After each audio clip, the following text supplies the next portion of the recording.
tonight, the debate over flock license plate reader cameras is growing across North Carolina. This week, Davidson County commissioners voted to remove the county's flock cameras. But as WCNC Charlotte's Miles Harris explains, other communities say this technology is helping solve crimes and save lives.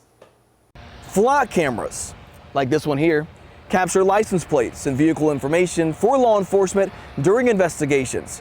And supporters, they call it a powerful public safety tool, while critics, they argue that it's a form of mass surveillance. And now, communities, they are considering whether or not these cameras belong in their neighborhood. In Davidson County, commissioners voted this week to remove all 25 sheriff's office flock cameras, siding with residents who argued the system raises privacy concerns. These cameras can help solve crimes. I don't dismiss that.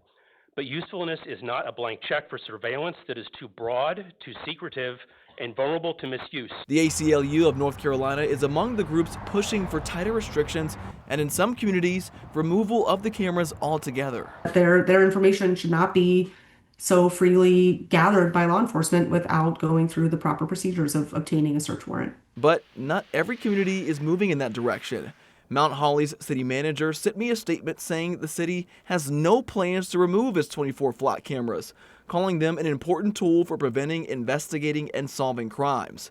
The city adds the cameras have generated more than 6,800 alerts since they were installed and have helped officers locate missing people, recover firearms, and identify suspects in serious criminal investigations. Officials also acknowledge privacy concerns, but say that safeguards are in place, including audit trails that require officers to document why they're accessing the system and allow supervisors to review activity for potential misuse. There's this over-reliance on quote-unquote violence in order to justify what are otherwise unconstitutional policies and tactics, and everyone deserves a right to privacy. In Southwest Charlotte, I'm Miles Harris, WCNC Charlotte.